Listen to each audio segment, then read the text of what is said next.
Hey, good afternoon, everybody. I am Andrew Cappetta, the manager of collection and exhibition programs at the Cleveland Museum of Art, and I'd like to welcome you to today's desktop dialogue. While other guests are joining us, I suggest that those of you that are here, use this time to familiarize yourself with the chat interface. To join the chat, just enter your name, or really any name that you prefer, and click to agree to the terms of service and the privacy policy. You can use this chat to make comments during the program at any time, and when you have a question, just pop it in the chat too. We will get to those towards the end of the program. Below the screen is a list of web resources that relate to this afternoon's program, so feel free to take a look now or later. And lastly, this program is being recorded, so you can watch it on the CMA website or our YouTube channel. So if you need to duck out, if you want to continue watching it, if you want to share it with a friend who might be interested, feel free to go to our website later today or tomorrow. So for today's program, The Politics of Sound, we are honoring artists who have harnessed word and sound to fight for social justice and racial equality.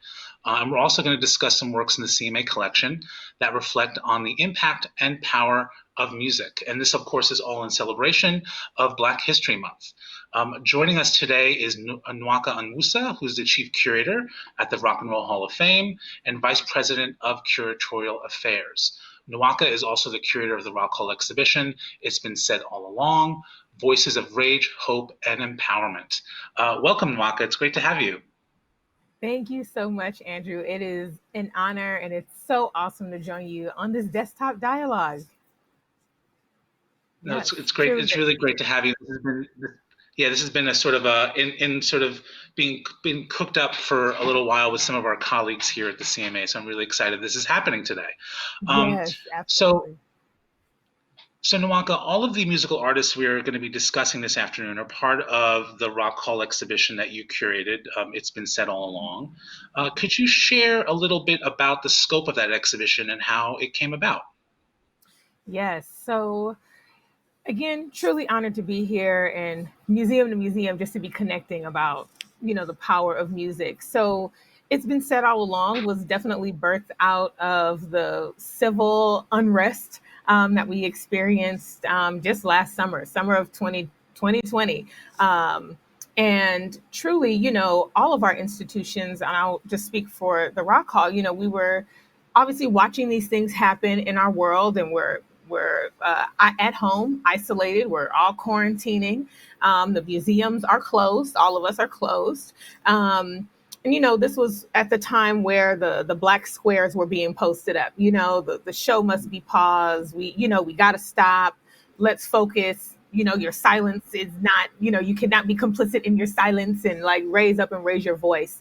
How we wanted to raise our voice, being a music museum, understanding the power of rock and roll, understanding the power and force of music as a source of social change. We could not sit still. We could not sit still and not address what was happening in the world around us. This was not just an isolated event in one city. We're all experiencing this as global citizens. So this is impacting all of us.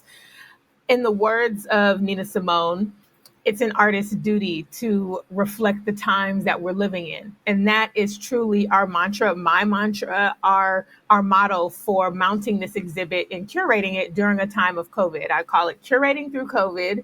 And we definitely did. And I love the topic that we're touching on today is where we're pulling pieces from our collection. It's like, hey, you know what? It's highly unlikely that we might be able to secure new acquisitions from musicians to talk about what they're dealing with and what they're creating to address the issues of right now.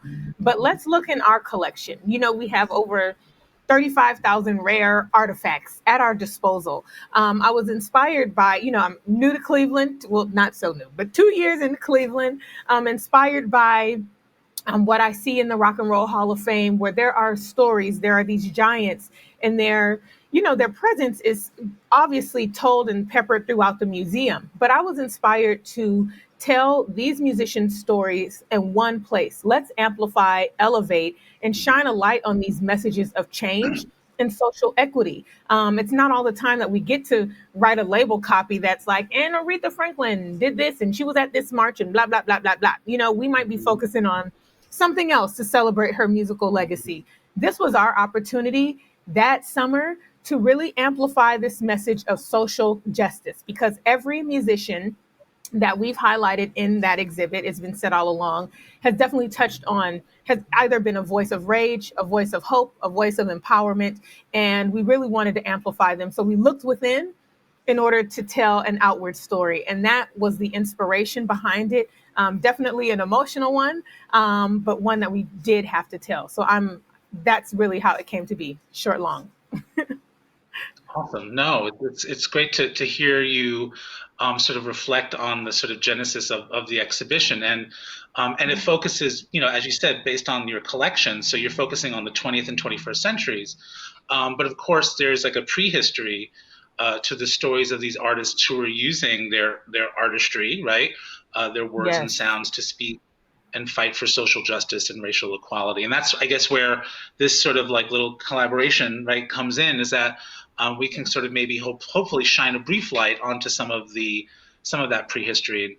I thought I'd share with you and our audience a painting that's in our collection that is, I think, it's a very well-known painting to many of our museum goers, and it's by an artist named William Sidney Mount.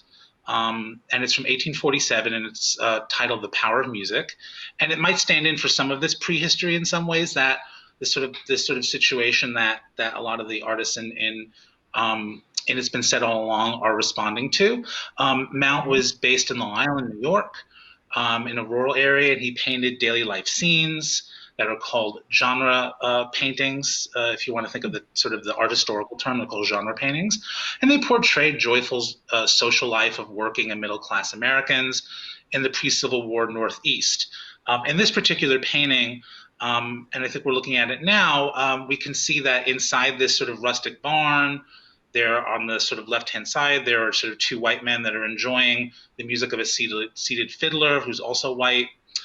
And just outside the barn, there's a black worker who's listening in from the outside, though he's not really visible to those inside.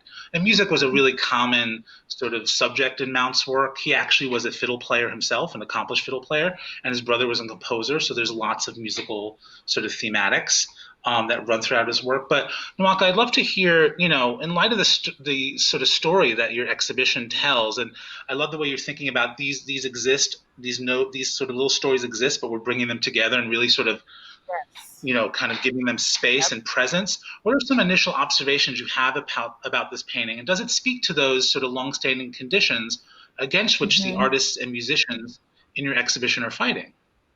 Right, it does. When I look at this picture, at this, this piece of work, I'm reminded of a quote from a great friend of mine and one of the key photographers in It's Been Said All Along, Bruce Talamon.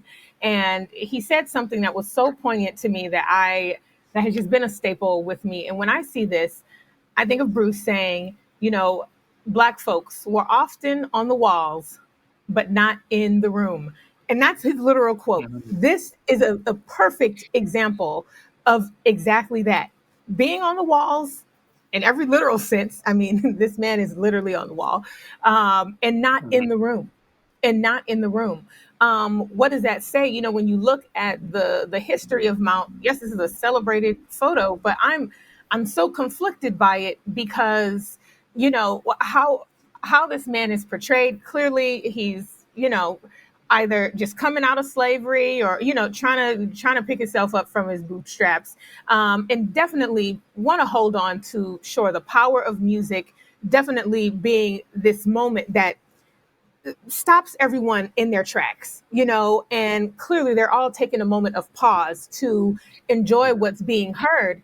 But the fact that we look at the history of Mount, and his paintings and all of that, we know he was pro-slavery. So the question for me to Mount is like, what is his true portrayal? This is, the question is left up to the viewer and how you want to view it. But, the strongest point that I have to make is Bruce's note. We're often on the walls, not in the room, not invited into the conversation, not being brought into the conversation, where it's something that music is such a force of change and unity, there's still this segregation, there's still this division. It pains me to even say, what was Mount's actual interpretation of this black man? Is he being seen as Mhm. lazy? I can see, white folks at a time thinking, hey, he has his hat off, he has his hand on his hip. If you zoom Mhm. out a little bit of the image, you can see, I believe there's like a jug sitting down on the bottom. I don't know if that's his jug or, yeah, and it's his hatchet there. I mean, so he's taking a moment, taking a break out of his Mhm. whatever 18-hour day, to okay, to listen to this Mhm. music. And so when you look at it as being a period piece, what was the portrayal of this black man? Although he's prominent and we're looking at him prominently featured in this painting, to me, I don't see that still as a positive thing. Like, oh, this black man is in the portrait. Um, to Yeah. me, I don't see it that way. I mean, I'm curious. Again, this is an ongoing conversation. I'm even, challenged to ask, like, even just how the description is of the photo. It brings us. It offers us an opportunity to look at things differently now, and how we have this conversation of um, how blacks and whites are interacting with music. I mean, there's so many moments where segregation has been the key of, trying to keep us apart, but music Mhm. always ties us together. And that is the strongest piece No. that I see in this. So despite all of the questions and the things that make me uncomfortable about this painting, as a black woman, as a black person, I'm very uncomfortable by it. Mhm. However, it still is the underlying tones of the music that still bring us together, um, despite the inequality or despite the things that we use daily to keep us apart. And that's Yeah. honestly what I see in this. But yeah, it's such a Mhm. powerful painting. No, thank you so much for also your honesty and how it makes you feel. And I think, it's a very it's when I look at it too, I have a discomfort as well because um the overall I agree with the overall interest in what Mount is doing here is about, or what he's trying to communicate is that power of music to gather. It's a social form Hmm. and that everyone can listen, but this sort of segregated society, and here we're in the north, so not necessarily in a place where there are free black people, but that doesn't mean that there's equality, or right, as you're Right. pointing to, Right. right, what is this black man, maybe what is expected of him and what kind of life does he live, Right. right? We don't know. We're Right. not given any of that information. But Yes. this sort of segregation prevents him from being in the same room as a white musician in the audience. And what like Mount's painting kind of points out that social separation between black and white communities, it's not like he offers a view on it, right? It's just sort of like Right. is. It's a fact. Hmm. You're right that he was not an abolitionist, so it was something that he was like stuck with the social order as it was. Hmm. Um, but rather it's just sort of naturalized, right? And then what's really the subject is like, oh wow, isn't it great that music can bring these people who can't be in the same place, together? And Yes. I But think it's the like, are they together? And then it's like, but are they yeah, really together? No, they're not. yeah, And which yeah, is, it's a great moment. I mean, we're in these really powerful places where we can rewrite the narrative. And I think this is a unique mhm, moment where we can rewrite the narrative on what this is, knowing what we know about Mount, knowing what we know about his pieces. Like, how else can we describe this? So when, a young black kid comes into CMA to see this painting, how do they see themselves in this? How are we educating folks on, hey, this is what it is, but this ain't right. This is, yeah. that No, separation is not right. How do we address that? But exactly. I'm this is such there's so we can talk about this painting alone for the rest of the 30 minutes. I mean, this Totally. is, And that's why oh my I wanted to move on no, it's all right, to think about how that a lot of the artists in the exhibition at the Rock Hall experienced forms God. of segregation and the violence that came alongside it, right? How did they use Yes. music to speak out about and against these experiences? Do you have any particular, who do you want to talk about first? Gosh, well, I would definitely say you mentioned, the violence that's a part of, fighting for social justice. I would like to talk about Billie Holiday.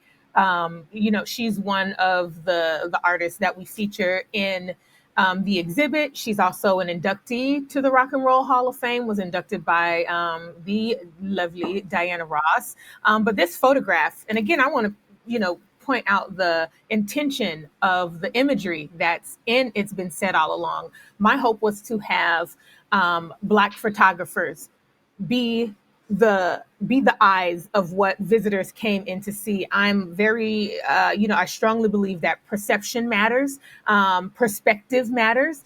This photograph is taken by a Black photographer, actually, and I'm calling him a Black photographer, but he worked for the U.S. Postal Service, and unfortunately was not able to pursue a in-depth Mm-hmm. career as a photographer. But look at this image. I mean, and it's been sourced in so many places. But to get back to the inequality that so many musicians bear, Billie Holiday definitely is one of them. The song that she performed, "Strange Fruit," which originally was a poem written by a Jewish teacher in the Bronx. Um, through his visit of just seeing firsthand the atrocities and the, just the vividness of Black folks being hung from trees. I mean, this is where this story was written not by a Black person, but by a Jewish Mm-hmm. educator. And I think just even the power of that, not being complicit, not sitting down and just Mm-hmm. ignoring the fact that this happened and, well, it ain't me and because I don't fit the profile. Not that at all. Billie Holiday then took those words, galvanized them in such a way where it was meant to make you feel uncomfortable. If you didn't see those Black bodies swinging from a tree, you're going to hear it in the words. You hear it in how it's portrayed. And it was made to make you feel uncomfortable. And because she portrayed this, she sang, many beautiful, beautiful songs. But her white audience would then leave when she performed these lyrics. Or, we all don't know, but for those who don't know, the FBI was after her because she would not relent in singing "Strange Fruit." It became a huge part at the beginning of the civil rights movement. I mean, this song was really, really critical in a movement for social equality. This is not a new thing. The social justice movement was not something that just started in the 60s and in the 50s. Like, this is, like you mentioned, 20th century, 21st century, which is why this exhibit is also called "It's Been Said All Along." So again, the atrocities that she experienced, I mean, she died, she was handcuffed to her hospital bed, beaten brutally, Mm-hmm. followed by police, set up as, and I see her as a martyr. I mean, using her platform, she refused to um, stop singing "Strange Fruit." I mean, she could have easily said, hey, I'm a beautiful woman. I'm here as a figure in the Black community, a voice of my people. I guess let me just not sing "Strange Fruit." She stood in the face of fear and she was open about it. And I mean, and she dealt with every challenge. And I think she truly, I mean, as a Black woman, was one of those who really put her body on the line for what she believed. And with this one song, it made people feel so uncomfortable that she lost her life over it. Mm-hmm.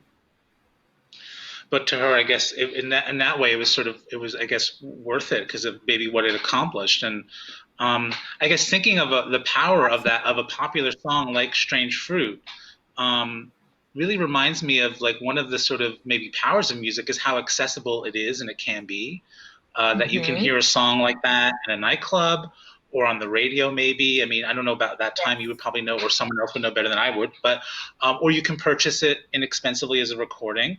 Hmm. There's one like kind of music kind of critic theorist named Diedrich Diedrichson, who's a German guy, but he says some really cool stuff about recordings in the Yes. '60s and how there's a potential to bring so many radical political ideas into people's homes Mm. through like that benign sort of like you know kind of carrier of the recording, which Yes. actually makes me think of a work in our collection, a photograph by an artist named Cecil McDonald. Um, and we're looking at it now. It's called 1200 Meditations, Things My Mother Gave Me from 2005. A really sort of beautiful photograph that's part of this larger series in which the artist is sort of carefully and very theatrically restaging all of these sort of ordinary moments, right? Just like Mount in some ways, in the Mhm. life of his family, using them and his them as the actors. And in this one, there's his two preteen girls are looking through his record collection. It's probably McDonald's Mhm. because he sort of has an affinity for music, and I think also like was like a house music devotee. He's based in Chicago where that music was born. And Nwaka, what do you think of this? Yeah, thank you, Sean, for kind of zooming in a little bit. What do you think of this ability for music to reach wider audiences and to reach into homes? How did that maybe particular quality help do the work of social justice? Absolutely. I mean, we talk about this in such a open way here at the Rock and Roll Hall of Fame too. I mean, radio. To me, I mean, radio is really what introduced the world's masses of homes who didn't have access to. I mean, this is obviously radio predates television, but radio was our medium of how we communicated to each other. So by having, a very, various genres of music being played, and especially when rock and roll is coming onto the scene in particular, that's introducing a completely different sound to homes that probably were just listening to either classical music or jazz, which was definitely the genre of welcome. When rock and roll came onto the scene, it was not a pleasant thing that parents are really excited about for their kids to be listening to. When you look at the roots of rock and roll, it is, the depths of blues and gospel, and there's this grit to the creation of what the genre is. And so to have that introduced into homes in the way that it was, definitely has Mm-hmm. propelled us forward in the way that we are now. I think about folks listening to Motown on records, Mm-hmm. being brought into the homes. Again, whether you're black or white, again, it brings us all the way full circle back when we're talking about mounts. Again, the power of music, the power that Mm-hmm. music has, it sees no color line. It's our universal language. It's really the one thing. I mean, obviously we have art and all of these, but it's an art form. So art, music, those are the universal languages that connect us all. I mean, regardless of what language you speak, music is what connects us. And I love to see, the youth in this photograph, or not photograph, in Yeah. this painting. Yeah, Um, it's photograph. No, it's photograph. You're right. Okay, being experimental with the sounds, having this tangible moment with the actual records and being able to touch it. I love, the young teen down there, like looking at the grooves in the record and seeing that. And then to have, the Funkadelic, album, Maggot's Brain, like as a statement piece here sitting up in the back, which also is, again, another bold statement. I mean, that record, I don't know if you haven't listened to Maggot's Brain, I implore you to listen to that. I mean, I have Jimi Hendrix behind me over here.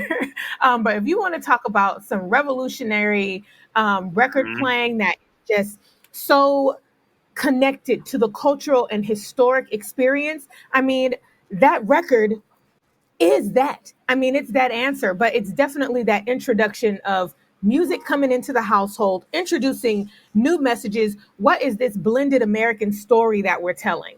And I think you see that depicted so perfectly here. Again, music bringing us together. It's so multi generational, so multi-dimensional, Mm-hmm. and that's captured here. These kids are young, and then you see the Maggot's Brain.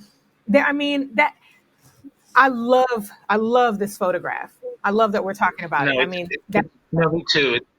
It really captures, I think, it captures so much, I think, and especially to have, a rather sort of very inventive, formally kind of radical and experimental record like that on view, I think is really exciting that these young kids are taking it absolutely. up. So, that for the reference to Funkadelic brings us to the into the 70s and into the 80s. How have other Mhm. musicians used their platform, right, and this very public platform to do the work of social justice? Like I know you have other examples moving into the 70s and 80s in the exhibition.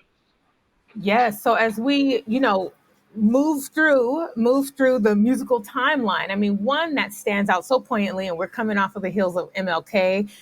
I want to highlight Stevie Wonder at this point, and there's a beautiful photograph This was taken again by Bruce Talaman at the Forum in Inglewood, California, 1980. So thank you, Bruce, for allowing us to use this in this conversation and for this exhibit. But again, looking at someone like Stevie Wonder, you may not know what his involvement is. We wouldn't be celebrating an MLK Day, a Martin Luther King Jr. Day, without Stevie Wonder's hand in it. He took his album Hotter Than July, and if you haven't listened to that, go and check it out. Happy Birthday is the title of the last track on that song. It's number 10 on Hotter Than July. And basically, he took that song and instead of promoting his album, which is still just a dope album altogether through and through, he took it as a social initiative. He took it as his mandate to go ahead and say, hey, you know what? Martin Luther King may have died over 10 years ago, but I have not forgot. We have not forgot his dream. We have not forgot his message. I'm making a song. We need to recognize this man's impact on who we are as a people in this country and on this globe. We need to celebrate this man. It was, gosh, I believe a year long. It took several years for Martin Luther King Day to, number one, even be passed as a holiday. It was only until 2002, I believe, that South Carolina accepted the holiday as a national holiday. We're talking 2000s. Like, are you kidding me? For Martin Luther King, some things that we think are like, just, hey, why not? But again, Stevie Wonder, who planned to be coupled with Bob Marley at the time to celebrate and tour and amplify the record and the main, not even just the record, the message of going forth and, hey, we need a Martin Luther King Day. And that was his message for Hotter Than July, not just to promote his album. It ended up being Gil Scott-Heron and a few other musicians that supported this initiative. But again, for a song that we just think is happy birthday to you, we know the song. I mean, it's very joyful, jubilant, a good vibe. But the message behind that really lobbied for political change. And that's the power of music right there. I mean, a song creating a national law into place that we now all celebrate and observe January 15th, as the holiday that we acknowledge. I think there's no greater example. I mean, so Stevie Wonder is it for me. No, that's an amazing story for. I like the way that you kind of framed it really simply at the end there, like kind of a song kind of leading to a law, right? Yes. And something that's sort of maybe not undiscussed, but something that is an important part in making statements for social justice are lyrics, right? That sort of that literal sort of maybe, or maybe it's more a symbolic message. And that importance and centrality of words and sort of, doing that work of social justice actually remind me of a really great series that's in CMA's collection by the artist Carl Pope Jr. It's a series of 108 posters. The title is Bad Air Smelled of Roses. And Sean, if you wouldn't mind zooming in or just across this installation of the posters, the texts are displayed in different bold typographies and a range of different colors, and some vibrant, some kind of stark. And the texts come from a range of sources, some of the artist's own, but also philosophy, political texts, films, hip hop lyrics, etc. They kind of remind me of the kinds of posters that you would have seen on the street in a bygone era, advertising a concert. Probably they remind you of some things that are in the Rock Hall's collection, in fact, right? Or maybe a lecture, or maybe a rally. And some of the pithy statements kind of have the feeling either of protest signs or even polemical poetry or song lyrics. There's one called "We've Been" that features the statement, "We've been chewing dry bones and swallowing bitter pills long enough," which I think we're going to look at very quickly. That kind of, it's a really sort of assertive, statement about, right? About like being, kind of fed up of being second class in a lot of ways, right? Right. Right.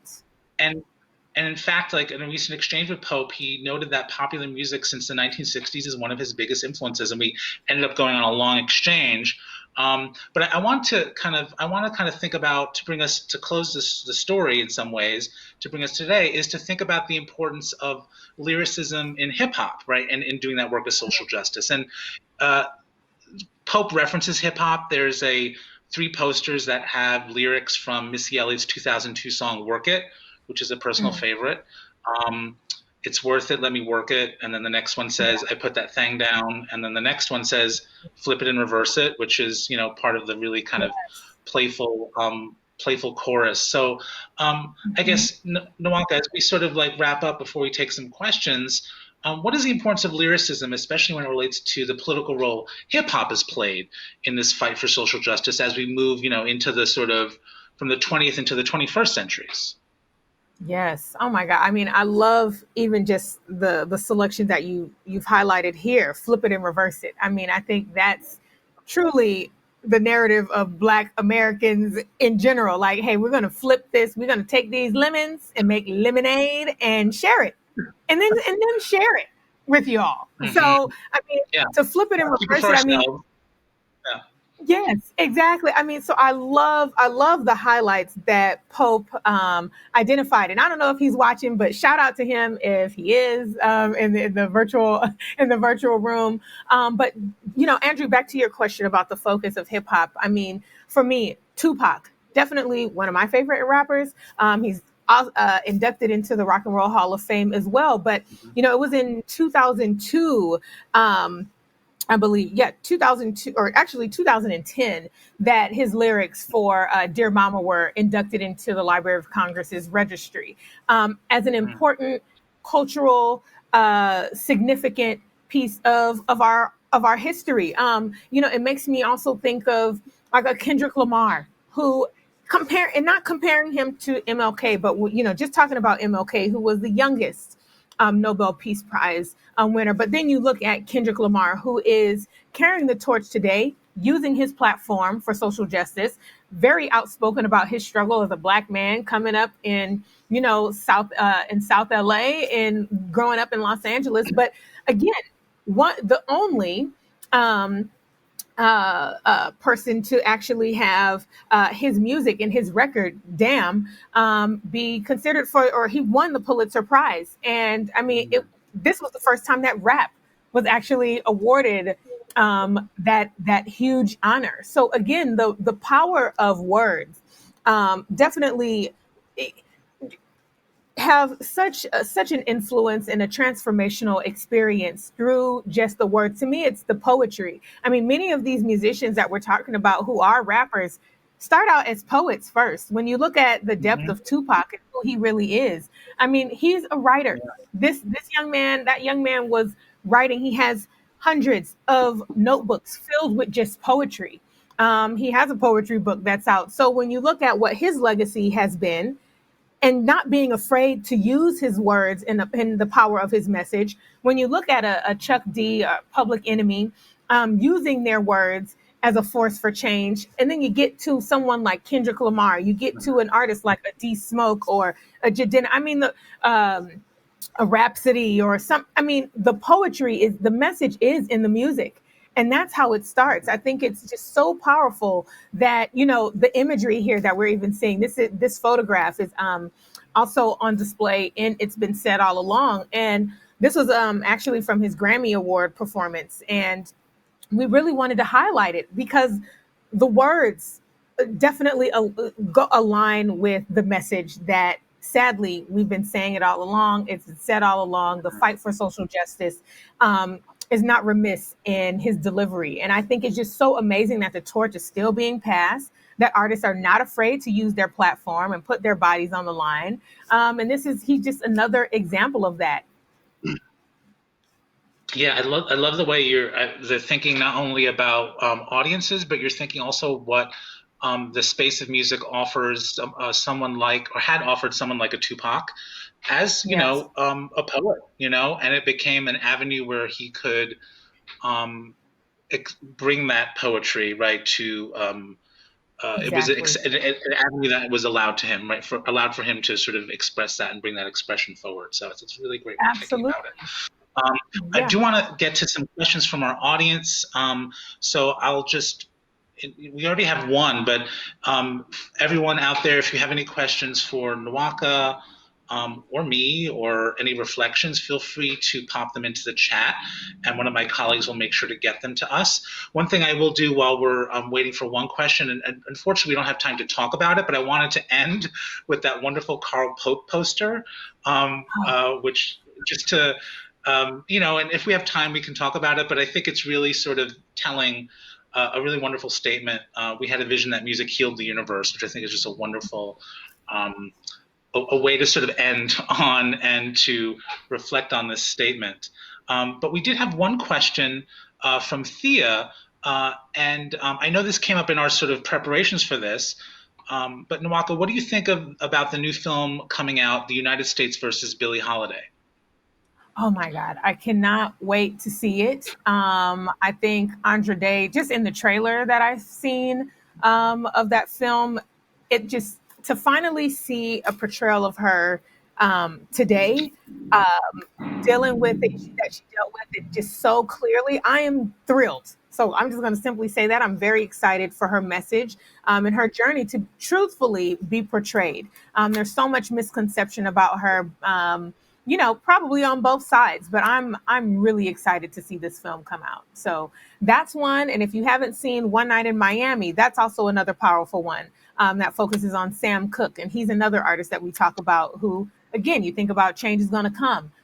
The hope and the message and the power of his words that have still stuck with us. I mean, up until today, where, we're still using that as a key influence. And again, that music healing the universe, healing, just bringing it back to this poster. So there's a lot of good films highlighting Black musicians who have really used their music for social justice. Mm-hmm. I guess maybe just as a follow up, I mean, there's been biopics of or biopics, how I've heard it pronounced both ways, but of Billie Holiday, before. What do you think might distinguish this sort of newer wave, or even though it's not about Billie Holiday, One Night in Miami, what maybe feels different than maybe things of a prior moment? For me watching them, I think just the level of rawness that we've all achieved as a society. The fear of being PC to saying certain things. I mean, to bringing up a topic like One Night in Miami, to have Malcolm X, Jim Brown, Sam Cooke all together, and to really uncover and highlight these stories, we're seeing them, coming to surface, and which really excites me that we have so many stories to tell. There's so many pieces of our history that still have yet to be told, have yet to be Mm-hmm. researched, have yet to be archived, and it's endless because the stories that we've seen in the past have definitely just been regurgitated. Like it's great, to have a story about our journey and triumph through slavery, but to see these musicians now and talking about these struggles and issues that they overcome today that still hit on what we're dealing with, unfortunately.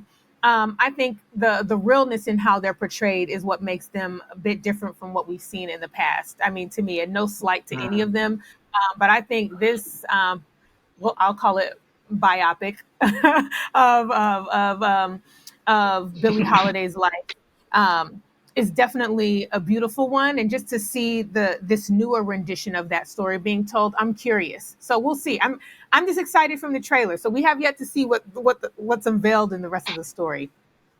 Totally, For totally. sure. Um, Yeah. we have a wonderful comment and then a great question. But Jay Eatman says Kendrick Lamar is truly one of this generation's most gifted social justice griots, which is a wonderful term to Absolutely. use, and well seasoned. And I make sure that my current students, elementary to grad school, are listening to him. That's Oh, a good. great speaks of his artistry. And then Tyrone Ruggin, I apologize if I'm mispronouncing your last name. Who are some of the current art or books that you recommend based in or on the theme of social justice? Any thoughts about that, Nwaka? For you Oh gosh. first. Well, one that I just posted on my Instagram was, I always go back to James Baldwin. I think, he's Mm, just one of my favorites. And The Fire Next Time. where the premise is, an uncle writing, a letter, writing, giving perspective to his nephew of like, hey, this is what it is. This is America. But he highlights on some really, really raw and poignant topics in that book. But that one I just recently reread, so it's just top and fresh on my mind. Mhm. But I know there are several, so I'm happy to chime in on that as well. Another one that I'm starting to read is, and forgive me for not remembering the exact title, but it's when when do we get to Afrofuturism year, or when do we? I'll have to get the title again, and I'm happy to put it in the comments. But I have a few books that would love to share in our chat. Awesome. And I'll give folks a way to get in touch at least with us, and we can get it to you, somehow if Googling doesn't help, right?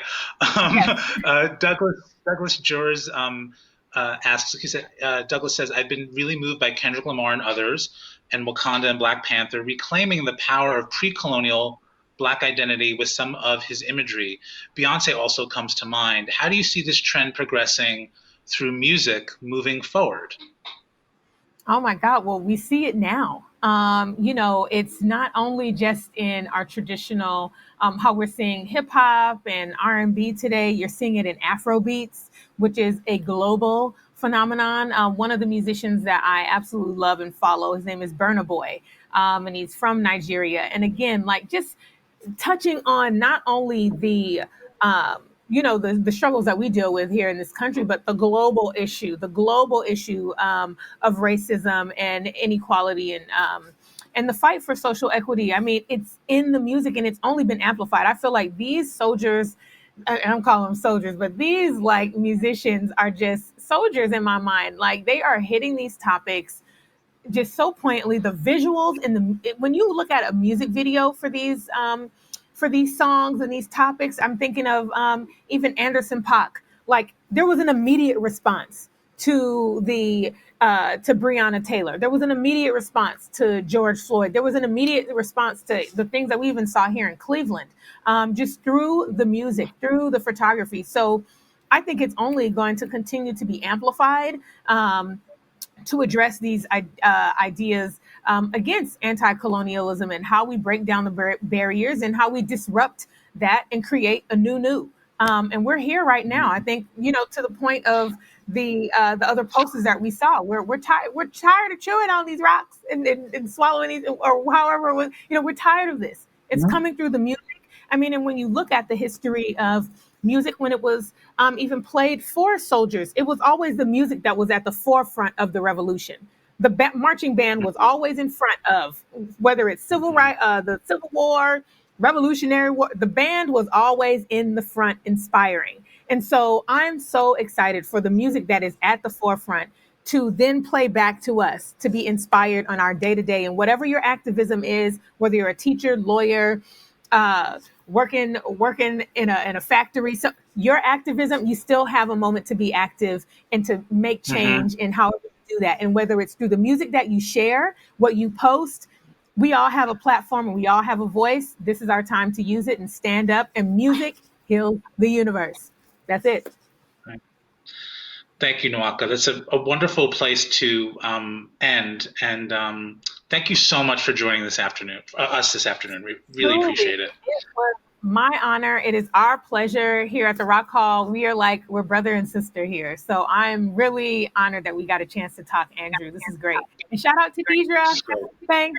Like, yeah, and shout out some to see you, the person who made this happen. yes, So thank you, Deidre. gotta shout her out. Um, Have to.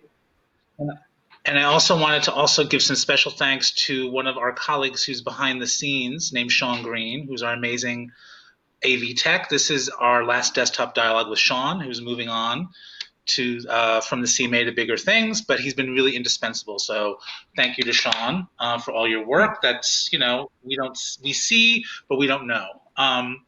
So Desktop Dialogues has been made possible in part by the National Endowment for the Humanities, Exploring the Human Endeavor. I also want to let you know about some events coming up. This Friday, February 5th, is Mix Move. So please join us for this virtual dance party. It should be a really, really great time. And then our next desktop dialogue is on February 17th at noon. It's titled Authenticating Antiquity, and I'm going to be joined by curator Seth Pevnick and conservator Colleen Snyder to discuss whether artworks must be completely original to have artistic, historical, and educational value. And we're going to be looking at some ancient Greek and Roman objects in the CMA collection. If you can find out more about both programs at cma.org. And if you'd like to explore more of the works in our collection, visit CMA's collection online. There's a link for that below. And if we didn't get to your question during the program, or if you have any more or any other comments, you can always go to ArtLens Ask on the CMA website, and someone will get back to you with an answer, or we'll make sure it gets to the right person. So that's also below too. Thanks again, everybody, for coming, and have a great day. Bye.